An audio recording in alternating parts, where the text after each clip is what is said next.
Les amis, bonjour à tous. Aujourd'hui, nous sommes le 22 avril 2023, il est 11h15, et je vous propose tout simplement de faire un petit point sur les marchés, sur le Bitcoin, sur Ethereum, sur le Nasdaq, sur l'or, sur le dollar, sur l'agenda également économique de la semaine prochaine, et également sur les sondages du jour, le petit sondage, quel support arrêtera la chute sur le Bitcoin, vous avez voté, on va faire un point tout simplement dans cette vidéo YouTube. Concernant mes positions, toujours également en short sur le marché.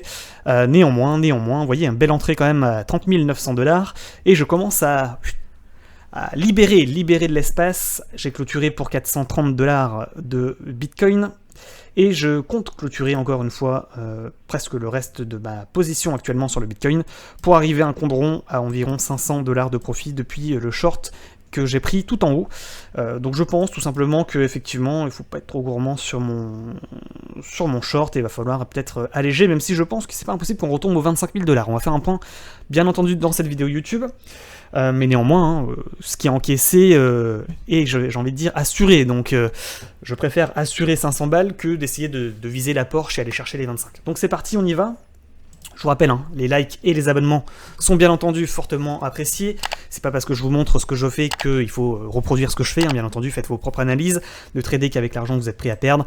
Et c'est parti, on débute directement par le Bitcoin. Et je vous rappelle également, rejoignez-nous sur Telegram, participez au sondage, ne soyez pas spectateur, soyez acteur, vous avez les liens en commentaire épinglés, également un petit lien affilié Bybit pour avoir jusqu'à 30 000 $ de bonus en fonction du montant de votre dépôt, donc n'hésitez pas à vous inscrire, ça soutient également la chaîne, et ça vous fait gagner des petits bonus. Donc c'est parti, on débute par ce graphique sur le Bitcoin, qui effectivement casse ses supports, on va pas parler chinois, il casse ses supports les uns après les autres,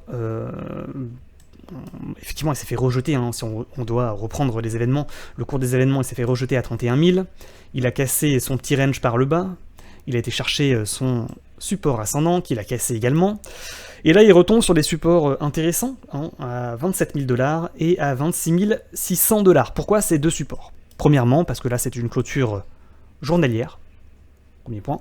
Deuxième point, ici c'est les dernières mèches, 26 600. Et c'est également une sorte de trendline ascendante que l'on suit depuis novembre 2022. Tac, tac, tac, tac, tac, et voyez.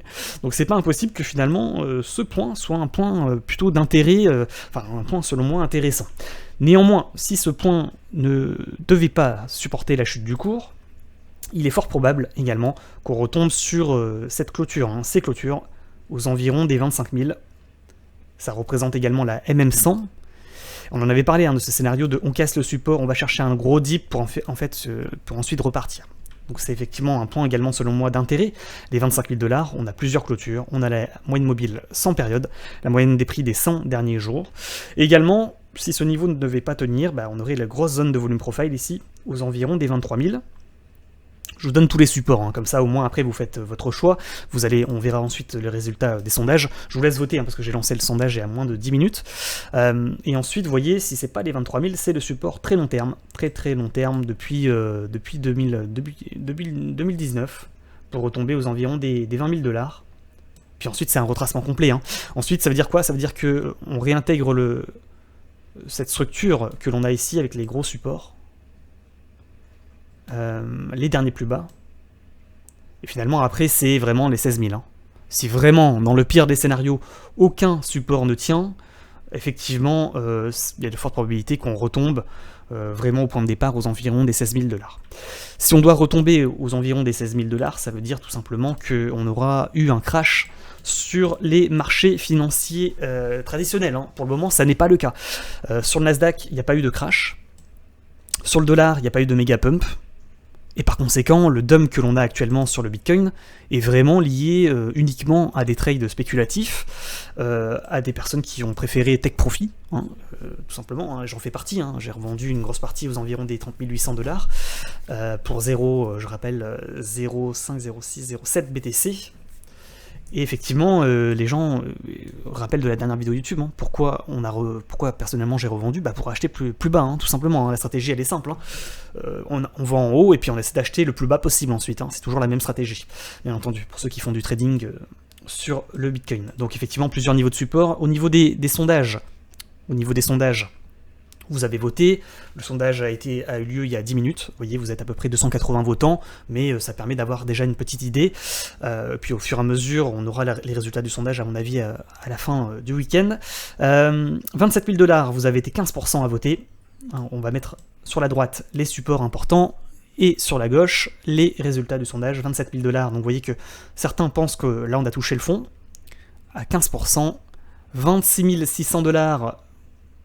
Vous voyez, la trendline, les dernières mèches, vous êtes 20%, donc une personne sur 5 qui vote les 26 000, 40% à 25, donc vous pensez vraiment qu'on va deep pour aller chercher la MM100 avant de faire le rebond, pas impossible.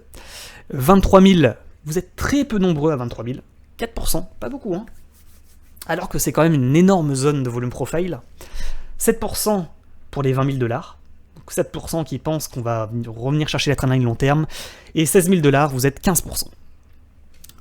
Et ouais. Donc finalement, si on devait résumer, hein, une grosse zone à 26 600, une zone d'intérêt, et également les 25 000.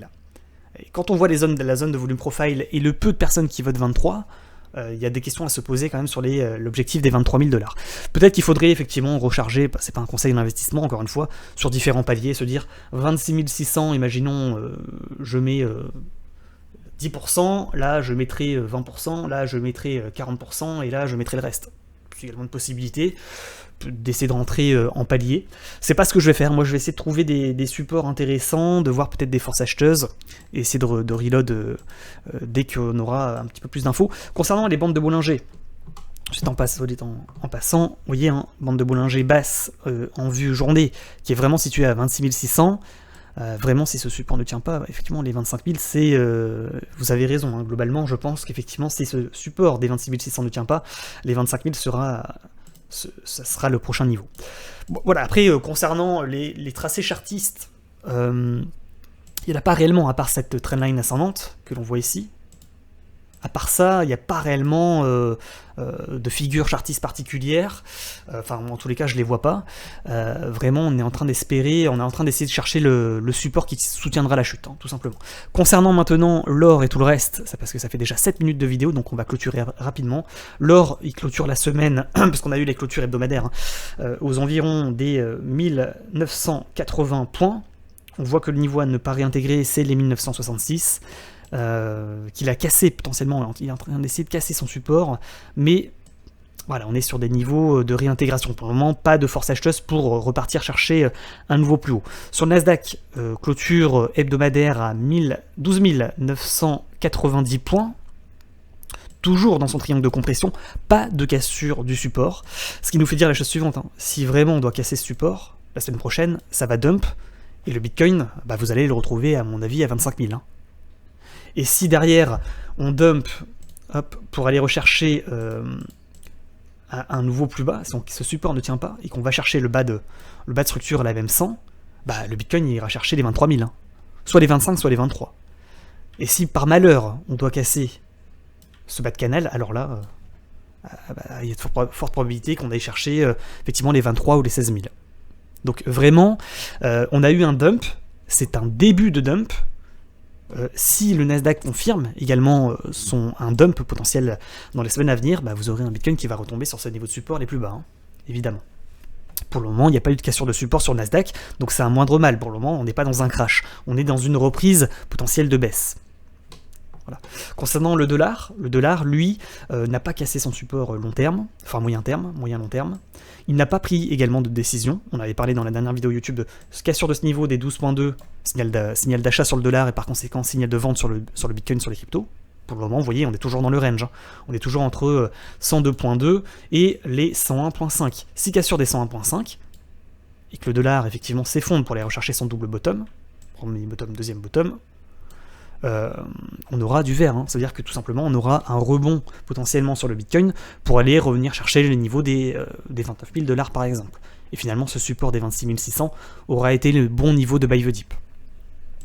Voilà, concernant le calendrier économique de la semaine prochaine, le 24, lundi, rien à signaler, mardi, 16h, indice de confiance des consommateurs, 26, rien à signaler, le 27, les inscriptions hebdomadaires aux allocations chômage aux États-Unis à 14h30, ainsi que le PIB trimestriel, et le 28, vendredi, l'indice des prix à la consommation. Concernant le reste du marché, vous voyez, hein, tout s'est effondré globalement, à part le TRX qui a quand même bien tenu.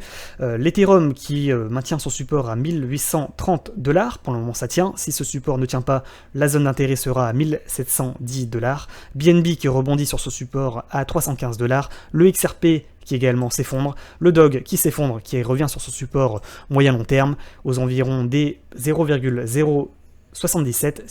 Si ce support ne tient pas, il y a de fortes probabilités qu'on retombe à 0,07. Le DAX Cardano qui s'effondre également, le Matic qui s'effondre, le DOT qui s'effondre, qui revient sur son support d'intérêt à 5,83, le TRX qui maintient grosso modo son support à 0,065, le SHIB qui s'effondre, le LTC qui s'effondre, le ZEC qui s'effondre, le Troy qui s'effondre, le Wave qui s'effondre, le THW également, le NIR également qui retombe aux environs des 1,84, support intéressant à surveiller, et le Chiliz qui s'effondre également, qui retombe à 0,12.